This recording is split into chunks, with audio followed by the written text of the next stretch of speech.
Tema firman-Nya adalah kemenangan sejati. Bapak Ibu, kita tahu kisah daripada Daud. Kalau yang paling terkenal apa sih? Pastinya Daud melawan Goliat. Benar ya? Daud melawan Goliat. Ini diceritakan di sekolah minggu. Anak-anak sekolah minggu juga ngerti kisah ini. Benar ya? Kisah yang paling terkenal adalah kisah ketika Daud melawan Goliat. Waktu Daud melawan Goliat, dia belum menjadi apa-apa. Dia bukan seorang prajurit seperti kakak-kakaknya, apalagi seorang panglima. Bukan. Dia hanya satu anak muda yang sangat muda. Kitab suci mencatat dia masih sangat muda, bahkan kemerah-merahan. Pekerjaannya adalah menggembalakan kawanan ternak ayahnya, Isai. Itu yang dia lakukan. Suatu ketika dia mengantarkan makanan untuk ke barisan tentara Israel. Diperintahkan oleh bapaknya, ayahnya untuk mengantarkan makanan ke kakak-kakaknya, sambil melihat situasi bagaimana keadaan kakak-kakaknya. Ya, ketika dia ada di sana, dia mendengar satu ejekan yang luar biasa dari Goliat. Dia mendengar celaan daripada Goliat. Ya, celaan itu didengar oleh telinga Daud, dan itu benar-benar mengganggu dia. Ya, sampai dia berkata, siapakah orang Filistin yang tidak bersunat itu, sehingga dia mencemooh barisan tentara Elohim Yahweh. Ya, sampai Daud berkata seperti itu. Artinya ada perbedaan iman antara bala tentara Israel yang dipimpin oleh Saul pada waktu itu dan lawan mereka, orang-orang Filistin yang katanya tidak bersunat itu. Jadi itu membakar hati Daud, membakar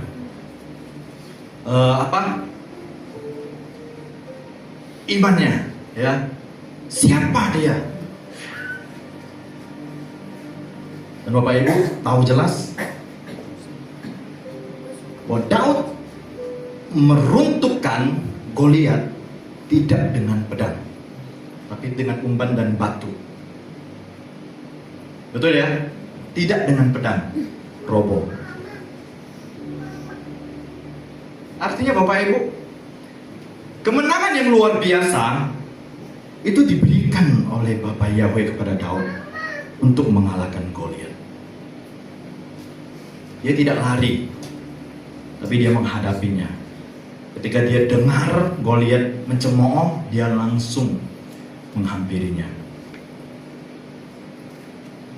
Tapi ada satu kisah lagi dari Daud setelah dia sudah memenangkan banyak pertempuran, termasuk dia mengalahkan Goliat. Ada satu kisah yang unik lagi selanjutnya sebelum dia menjadi raja. Situasinya seperti terbalik, ya. Dia diburu oleh rajanya sendiri, yaitu Saul. Berawal dari mungkin pujian daripada orang-orang penduduk pada waktu itu yang mengatakan Saul mengalahkan beribu-ribu, tapi Daud mengalahkan berlaksa-laksa, lebih banyak. Ya. Tapi apa yang dilakukan Daud, Bapak Ibu? Sekali-kali Daud tidak pernah mau mencelakai Saul, karena Saul sudah meninggalkan Tuhan. Kalau kita baca pasal-pasal setelahnya, Bapak Ibu, ya.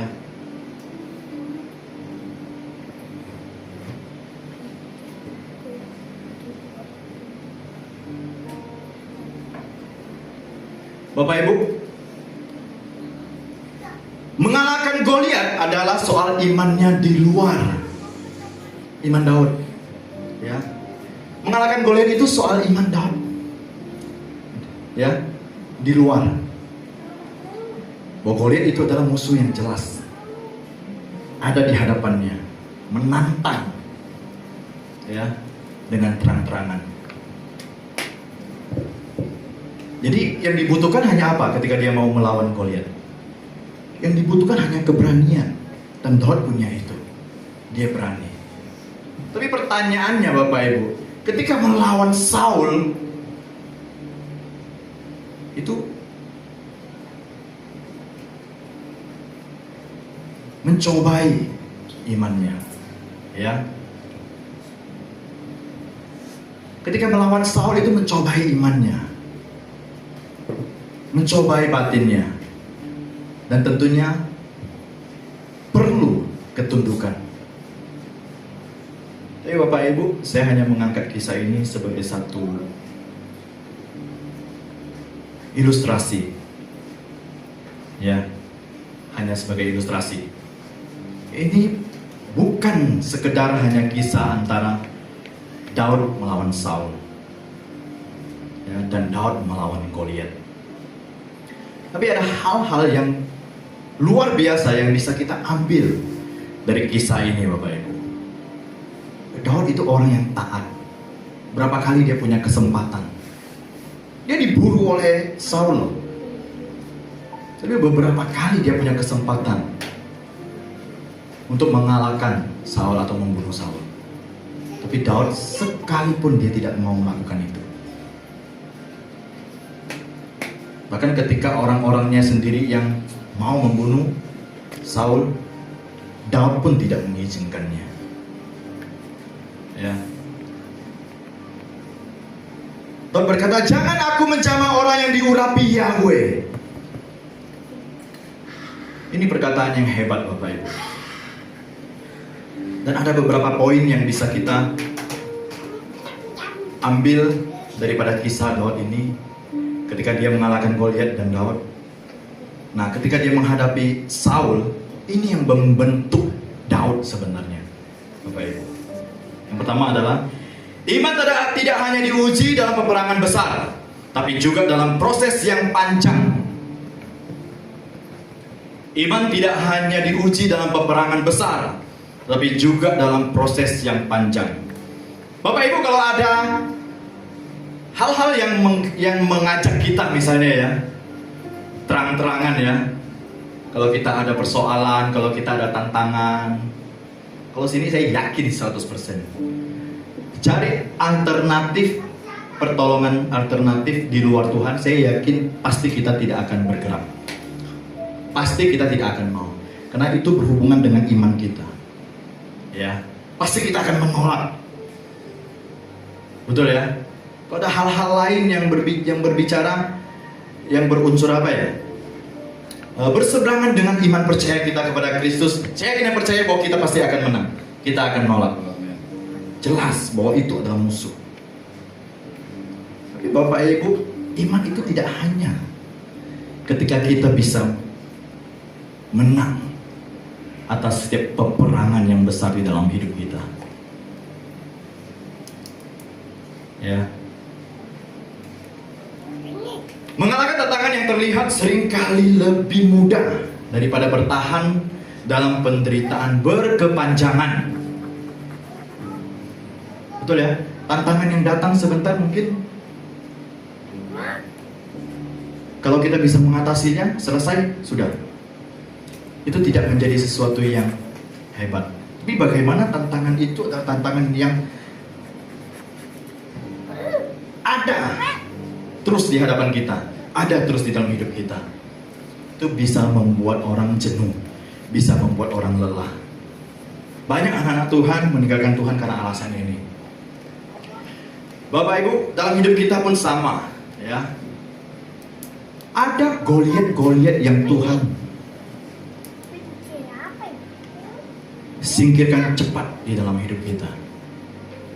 Ya, ada Goliat-Goliat yang Tuhan singkirkan cepat di dalam hidup kita. Contohnya aja, krisis-krisis dan lain sebagainya. Krisis keuangan kah? Penyakit kah? Kehilangan sesuatu kah? Ya. Itu bisa Tuhan singkirkan cepat. Tapi tentunya juga ada Saul-Saul yang Tuhan biarkan tetap ada di dalam setiap hidup kita. Contohnya apa? Orang-orang yang membuat kita sakit hati, situasi-situasi yang dirasa tidak adil, atau proses apapun yang tidak enak yang terasa sangat lama.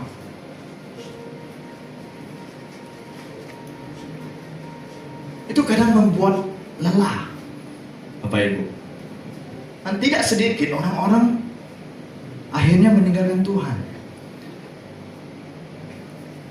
Kalau ada serangan, ya, badai yang hebat, itu saya yakin percaya kalau kita menghadapi badai di luar sana, ya, kita tidak akan keluar rumah.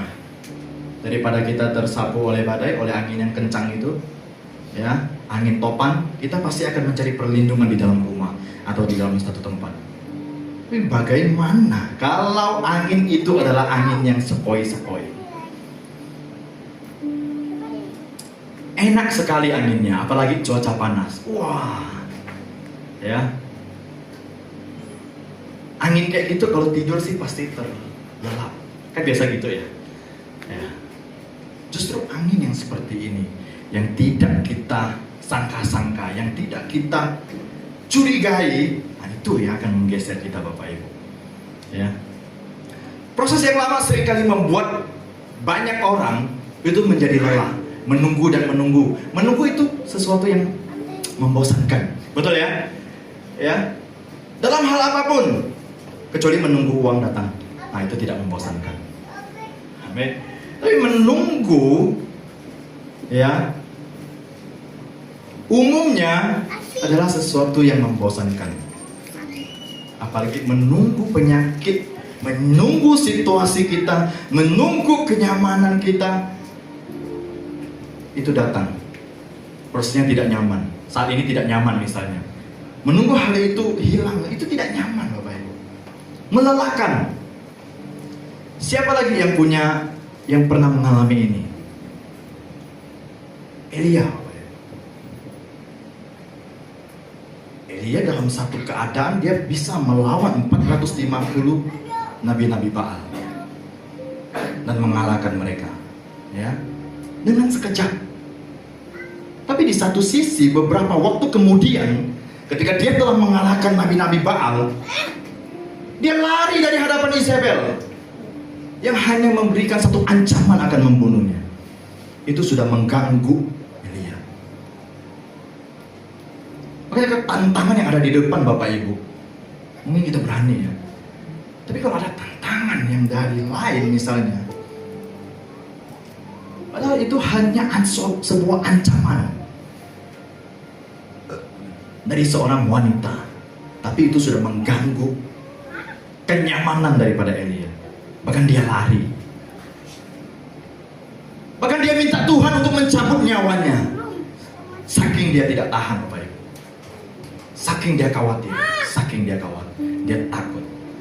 Tetapi untuk mengalahkan 450 nabi-nabi Baal, Elia tidak pernah takut. Jadi ada situasi yang melelahkan, Bapak Ibu. Ya. Sama yang dihadapi oleh Daud ini. Jadi Bapak Ibu, kita perlu waspada dengan setiap situasi. Ya. Dengan tantangan-tantangan yang tidak terlihat. Tantangan-tantangan yang kasat mata. Ya. Itu yang perlu kita waspadai. Caranya kita perlu iman yang luar biasa di dalam Tuhan. Amin. Iman yang terus dibangun, itu akan memberikan kita kekuatan. Dan memberikan kita bukan hanya kekuatan, tapi kepekaan, Bapak Ibu. Kepekaan ini penting, Bapak Ibu. Kalau hanya kekuatan tanpa kepekaan,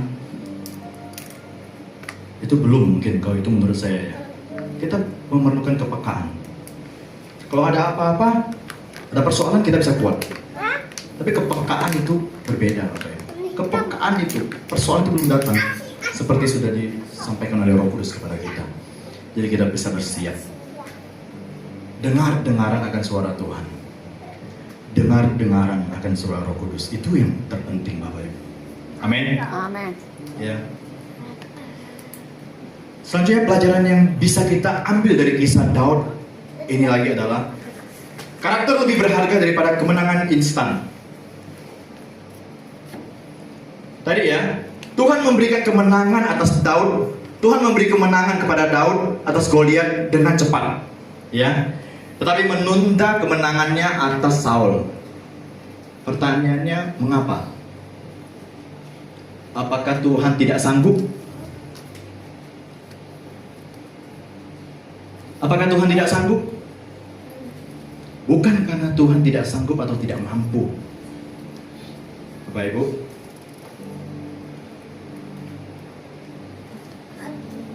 Tapi karena Tuhan sedang mengerjakan sesuatu yang lebih dalam, yaitu untuk membentuk Daud menjadi pribadi yang seperti dirinya. Ini yang akan menguji batin dan imannya Daud. Goliat sekali lagi, dia adalah musuh yang jelas, ya, jelas sekali, menantang, mencemooh, ya. Tapi Saul itu musuh yang tak kasat mata, Bapak Ibu. Mungkin Daud tidak menganggap Saul itu adalah musuhnya awal-awal, tapi Saul yang menganggap bahwa Daud adalah musuhnya. Lambat laun Daud menyadarinya. Itu sebenarnya musuh yang tak kasat mata, ya. Hadir lewat berbagai hal, Bapak Ibu. Lahir dari berbagai hal, dari berbagai situasi. Nah, ini yang akhirnya menguji batin dan imannya Daud. Bapak Ibu, Tuhan bukan tidak mampu mengubah setiap keadaan kita, apapun kondisinya, ya. Saya selalu pegang ini, kalau Tuhan mau mengubah satu keadaan orang atau situasi orang lain, katakanlah itu kehidupan finansial orang lain, itu seperti membalikkan telapak tangan aja.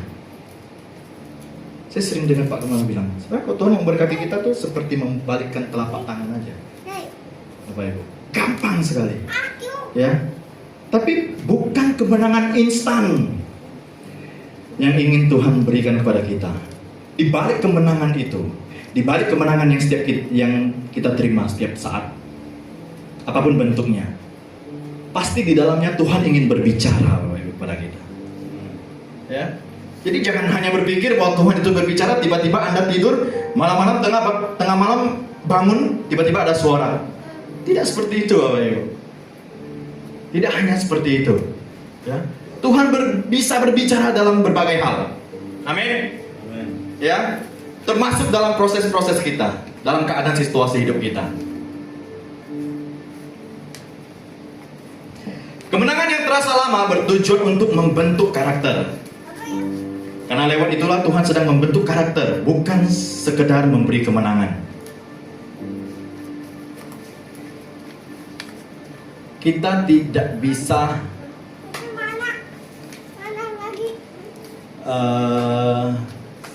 melarang badai itu datang ke dalam hidup kita. Benar ya? Kalau mau hujan, mana bisa kita larang-larang. Kalau mau badai, nggak bisa kita larang.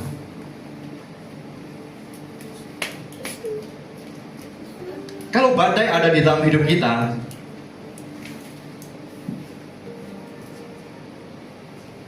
kita bisa melarangnya, itu hebat. Iman yang luar biasa. Tapi saya mau kasih tahu sesuatu, Bapak Ibu. Tuhan itu tidak langsung menjawab setiap doa kita, mengangkat setiap persoalan kita, menyingkirkan badai itu. Tapi apa dulu? Tuhan itu selalu ingin mengajarkan kita supaya hati kita tetap tenang. Kalau kita tidak tenang di dalam situasi apapun, kita akan kalang kabut. Percaya Bapak Ibu.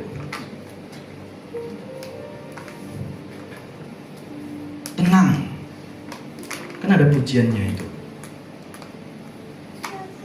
Kalau kita tenang dalam situasi yang terhimpit, dalam keadaan badai, kita akan merasakan aliran-aliran kuasa Tuhan itu menghampiri kita.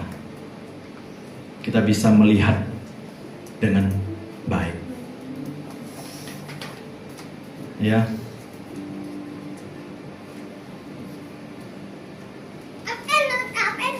Tuhan itu lebih peduli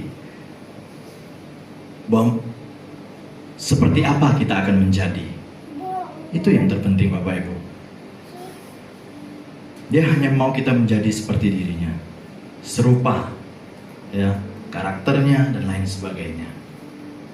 Artinya dalam situasi apapun, badai itu tidak langsung dihilangkan, tapi hati kita yang diberikan kekuatan, diberikan ketenangan terlebih dahulu untuk mengatasi badai-badai itu. Orang kalau dikit-dikit responnya berlebihan, percaya tidak, karena tidak ada solusi. Saya bagikan ini Bapak Ibu karena ini jadi pengalaman hidup saya secara pribadi. Ya.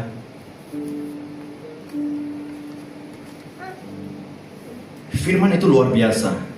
Firman itu iya dan amin, dan pasti akan mengubahkan setiap kehidupan orang-orang, siapapun dia yang menerima firman itu.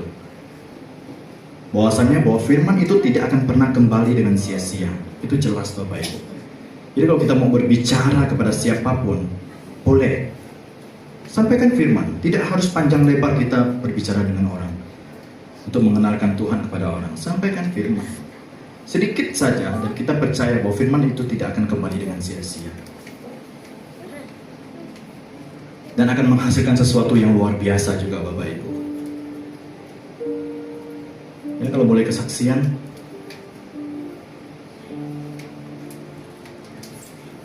kalau disuruh tenang, mungkin saya dulu juga bukan orang yang bisa tenang, nggak bisa Bapak Ibu. Kalau ada sesuatu sedikit, apapun responnya tuh luar biasa. Apakah masih sampai hari ini? Mungkin masih ada tersisa sedikit-sedikit. Dan itu proses yang harus terus saya jalani di dalam Tuhan sampai itu benar-benar hilang. Ya, kalau ibu saya tuh tahu betul. Nah, kalau dulu itu kalau umur belasan tahun, dekat-dekat 20-an tahun, itu kemana-mana nggak bisa ditantangin orang. Bapak saya juga begitu soalnya. Ya, bapak saya itu suka simpan senjata tajam di rumah. Jadi kemana-mana bawa senjata tajam. Saya juga pernah begitu Bapak Ibu. Dengan umur yang masih segitu.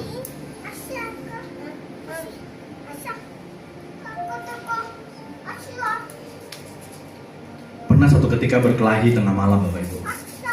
Saya dengan ramai-ramai orang. Orang itu datang, serang ke rumah kami. Ramai-ramai, puluhan orang. Saya ada di dalam rumah, udah pulang waktu itu. Jadi ramai-ramai orang serang ke rumah. Itu tanpa disadari dengan sendirinya Bapak Ibu. Itu tanpa disadari dengan sendirinya langsung masuk ke kamar ibu saya, buka pintu. Saya ingat di atas lemari itu ada senjata tajam, ada pisau. Bapak saya ambil, saya mau ikat orangnya. Ibu saya keluar lihat saya karena kaget kan. Padahal pisau itu nggak ada sarungnya. Ibu saya tangkap, mama saya tangkap. Tanya dia, itu ramai sekali orang. Bapak Ibu, makanya saya katakan Bapak Ibu, bahwa firman itu tidak akan pernah kembali dengan sia-sia. Amen. Sebelumnya saya sudah pernah dengar firman, ya, sampai satu ketika Tuhan ambil saya, Tuhan tawan saya. Sampai hari ini boleh ada di tempat ini Bapak Ibu. Jadi Bapak Ibu, firman itu tidak akan pernah kembali dengan sia-sia. Dia akan terus berbicara. Dia akan terus menerjemahkan kepada setiap orang yang pernah mendengarnya. Itu luar biasanya Tuhan. Bisa bekerja dengan hebat, ya. Artinya apa Bapak Ibu? Ketika Tuhan tidak memberikan kita kemenangan instan, yaitu tadi Bapak Ibu, Dia ingin kita menjadi serupa dengannya. Dia ingin membentuk kita lewat tantangan, lewat persoalan, lewat badai-badai yang ada. Itu mengajarkan kita, mengubah karakter kita. Dari yang tadinya mungkin dunia menganggap, menilai, melihat kita bahwa kita tidak layak, tidak pantas dan lain sebagainya. Tapi untuk Tuhan, Tuhan melihat kita berharga di matanya. Amin. Amin. Yang ketiga, ketaatan lebih penting daripada membalas dendam. 1 Samuel 24 ayat 4-6 bahwa di sana dikatakan Daud memilih menghormati Tuhan dengan tidak membunuh Saul meskipun ia memiliki kesempatan. Nah, itu ayatnya. Orang-orang Daud berkata kepadanya, lihatlah, hari yang telah Yahweh firmankan kepadamu. Lihatlah, aku akan menyerahkan musuhmu ke dalam tanganmu, maka engkau harus berbuat terhadapnya menurut apa yang baik di matamu. Lalu Daud bangkit dan secara diam-diam memotong puncak jubah Saul. Ayat yang kelima. Namun apa yang terjadi setelah itu? Hati Daud gelisah, sebab ia telah memotong puncak jubah Saul. Lalu ia berkata kepada orang-orangnya, dijauhkan kiranya dariku oleh Yahweh untuk melakukan hal itu kepada tuanku, kepada yang diurapi Yahweh, yaitu untuk mengulurkan tanganku melawan dia, sebab ia telah diurapi Yahweh. Ini perkataan yang luar biasa. Artinya apa Bapak Ibu? Bahwa di dalam diri Saul ada ketaatan kepada Tuhan, dan masih ada ketaatan atau ketundukan dia terhadap otoritas yang pernah diurapi Yahweh. Itu luar biasa sekali Bapak Ibu. Satu hati yang begitu lembut ada pada Daud. Ya. Daud menghormati otoritas yang diizinkan Tuhan. Ya.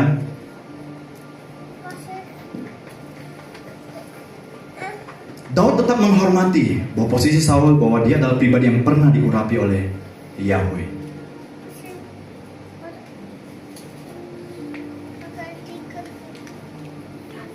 Ketundukan kepada otoritas ini penting Bapak Ibu. Baik atas otoritas-otoritas dimanapun kita berada. Baik kepada pemimpin kita di gereja, pemimpin kita di tempat kerja,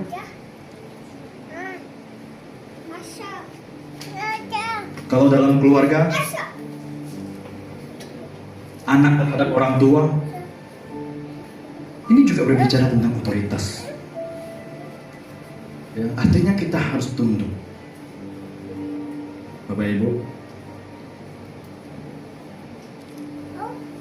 itu mencerminkan satu ketaatan di dalam setiap hati kita.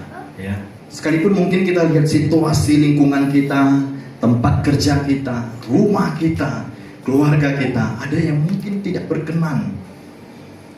Ya, ada yang mengganggu hati kita. Ada yang salah mungkin, atau kita dirugikan. Sekali-kali Bapak Ibu, jangan pernah ada timbul rasa untuk membalas dendam. Amin. Karena penghakiman itu mutlak hanya milik Tuhan. Selanjutnya Bapak Ibu, kesabaran adalah bagian dari pertumbuhan rohani. Ya, tadi lagi, tidak semua doa dijawab dengan segera. Ada jawaban yang datang melalui proses pembentukan. Ini yang tadi ya.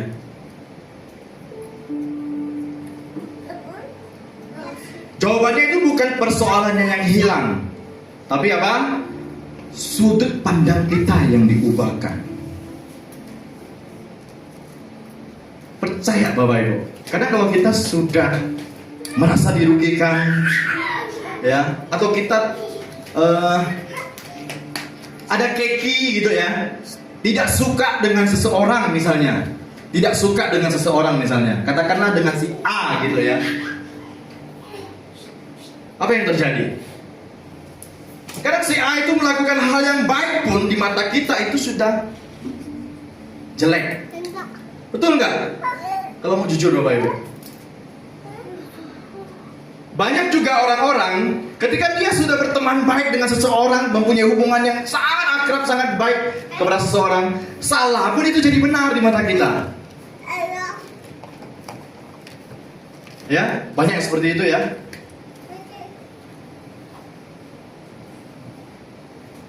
Jadi Bapak Ibu, artinya apa? Kita menganggap itu sebagai satu persoalan. Kalau kita melihat sesuatu hal yang tidak baik terus, kita anggap itu suatu persoalan. Tapi bagaimana kalau sudut pandang kita yang dirubah di dalam melihat sesuatu situasi dan kondisi, ya,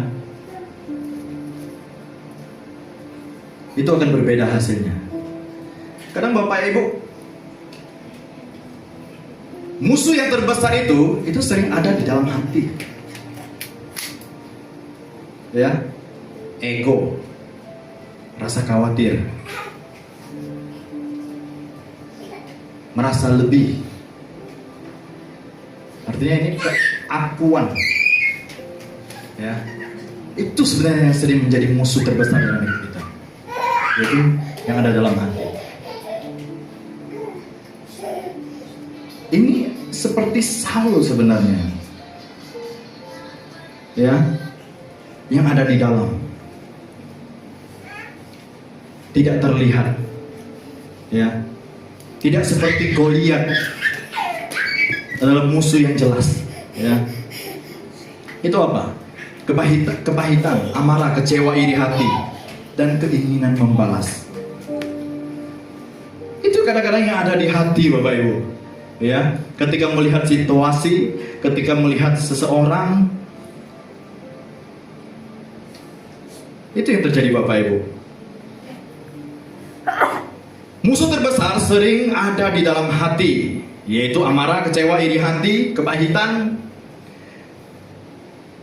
dan keinginan membalas dapat lebih berbahaya daripada musuh yang tampak di luar. Artinya Bapak Ibu, kita harus menyelidiki terlebih dahulu yang ada di dalam hati kita. Karena musuh itu yang paling berbahaya dan tak kasat mata, kadang-kadang yang tak terlihat, justru adalah musuh yang ada di dalam, bukan musuh yang ada di luar. Ada istilah musuh dalam selimut, gitu ya.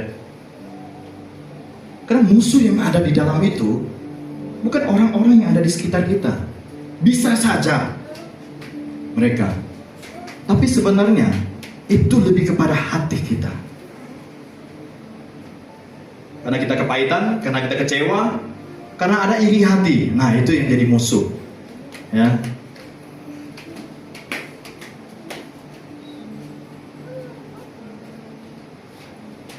Ada peribahasa kan, musuh kita itu sebenarnya bukan orang-orang lain, tapi diri kita sendiri. Untuk menaklukkan atau mengalahkan setiap karakter yang ada di dalam diri kita, itu benar-benar tidak gampang Bapak Ibu. Ya, tidak gampang. Mungkin ini akan berbeda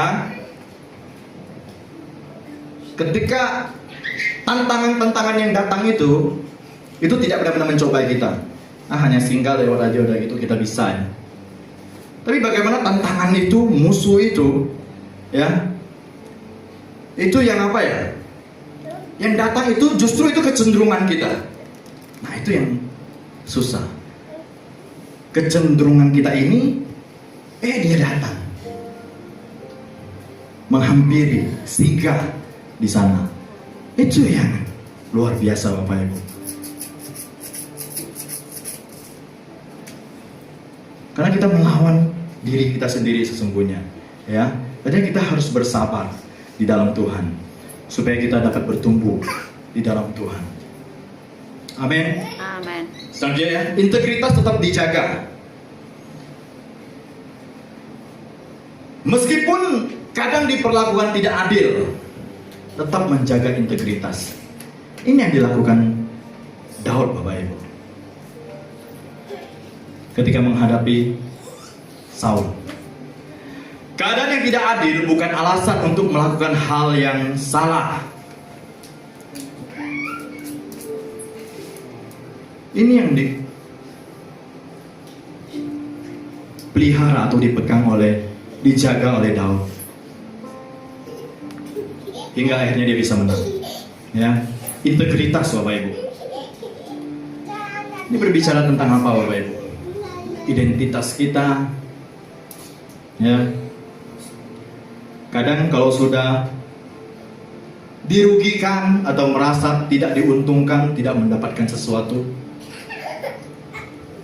banyak orang rela menggadaikan atau menjual integritasnya, siapa dirinya, ya, hanya untuk mendapatkan sesuatu, hanya untuk mendapatkan sesaat, berkat sesaat.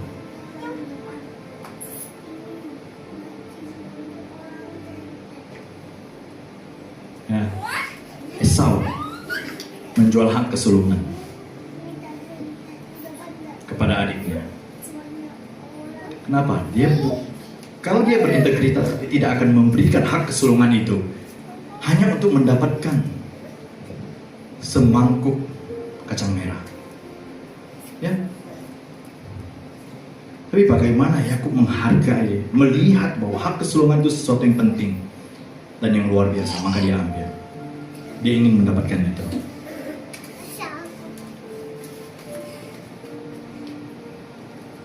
Siapa lagi Bapak Ibu?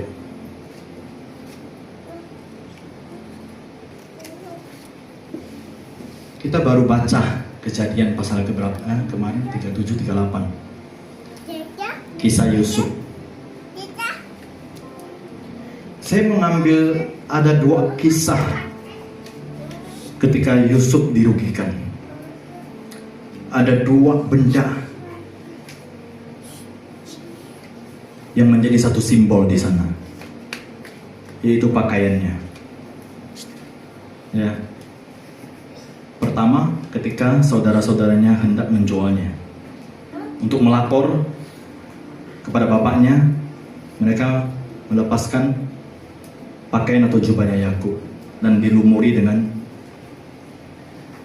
darah hewan, darah binatang, dan membuat cerita bahwa Yusuf itu mati padahal mereka menjualnya.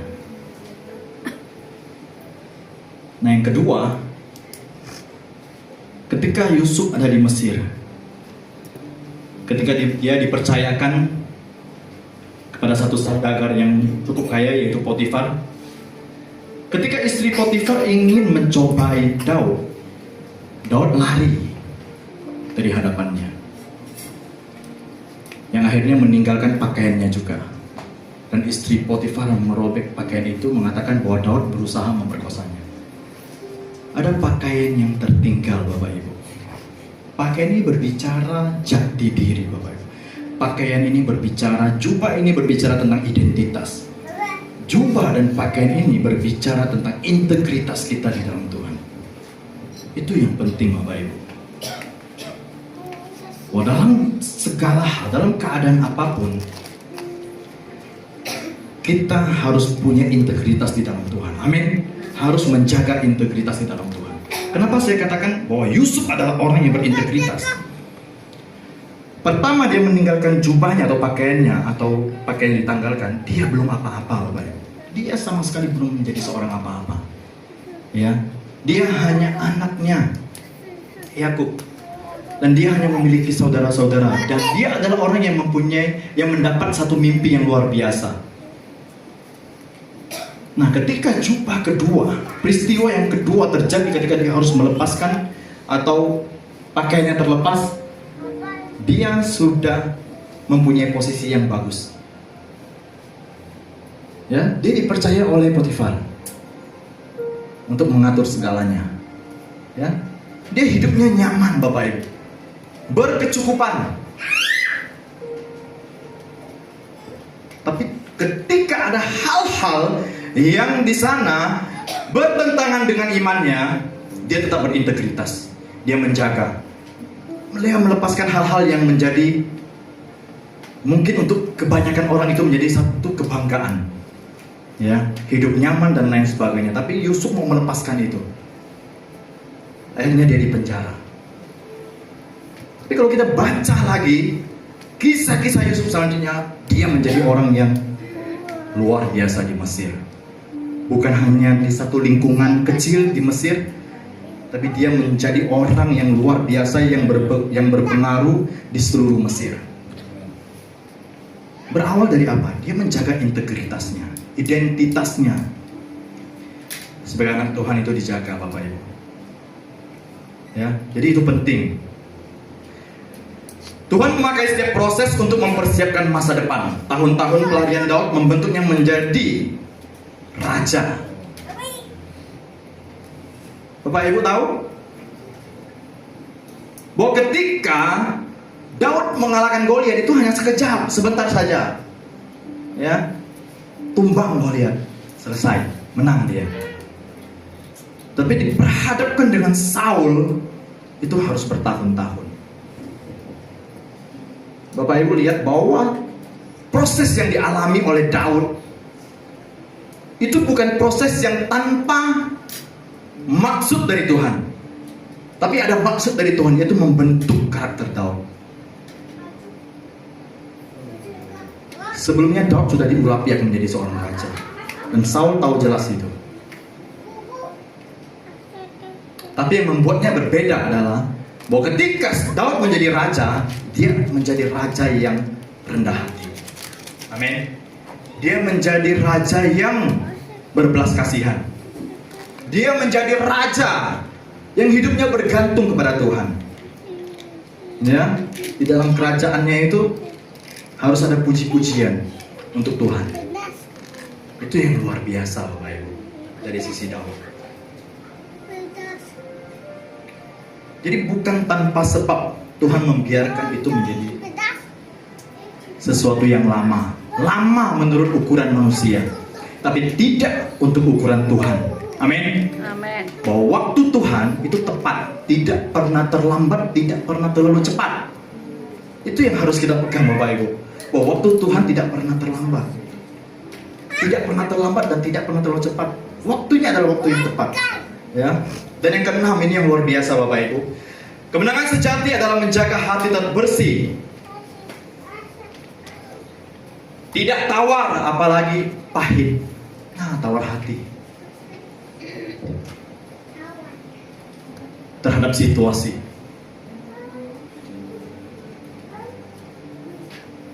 Pahit, kepahitan karena satu situasi. Jangan, Bapak Ibu.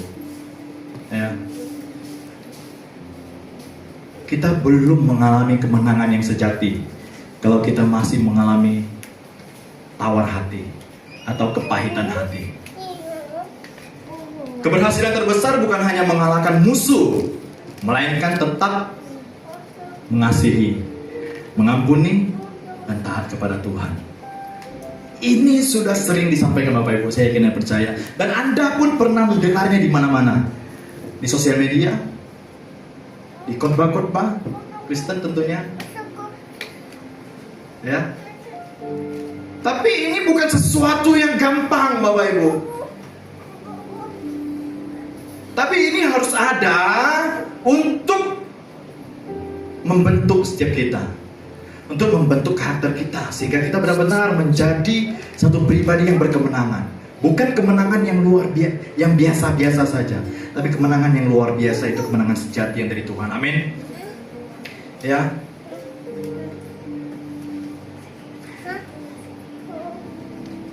Kita belajar bahwa kemenangan sejati bukan ketika musuh tumbang. Ini yang dialami Daud juga. Ini yang Daud pakai juga. Ya. Tetapi ketika hati tetap taat dan tidak berubah menjadi pahit. Dia punya alasan enggak untuk kepahitan kepada Saul? Punya. Orang Saul memburu dia kok, bahkan menginginkan nyawanya. Ya. Tapi dia tetap menjaga hatinya. Ya. Daud terus menjaga hatinya supaya tetap bersih, tidak kepahitan. Ya. Tuhan lebih mengutamakan transformasi daripada kenyamanan. Ini yang harus kita pegang. Jadi bukan sesuatu yang kita terima dari Tuhan, tapi ada sesuatu di dalam hidup kita yang berubah, yang mengarah kepada perbaikan-perbaikan. Ya, Bapak Ibu, bukan sesuatu yang kita terima dari Tuhan, bentuknya mungkin mukjizat dan lain hal dan hal-hal lain, yang menyenangkan kita, tapi lebih kepada bahwa terjadi perubahan di dalam hidup kita, yaitu transformasi, ya. Karena Tuhan tidak mengubah situasi kita terlebih dahulu, tetapi mengubah hati kita agar siap menghadapi situasi tersebut. Amin. Tuhan tidak mengubah situasinya terlebih dahulu, tapi mengubah situasi Anda dan saya, mengubah situasi hati kita agar kita dapat menghadapi situasi itu. Baru kita bisa mengalami yang namanya kemenangan sejati. Jadi Bapak Ibu, bahwa kesimpulannya adalah Goliat itu menguji keberaniannya Daud, tetapi Saul menguji karakter. Goliat itu berbicara menguji keberanian kita, ya. Tetapi Saul itu menguji karakter kita.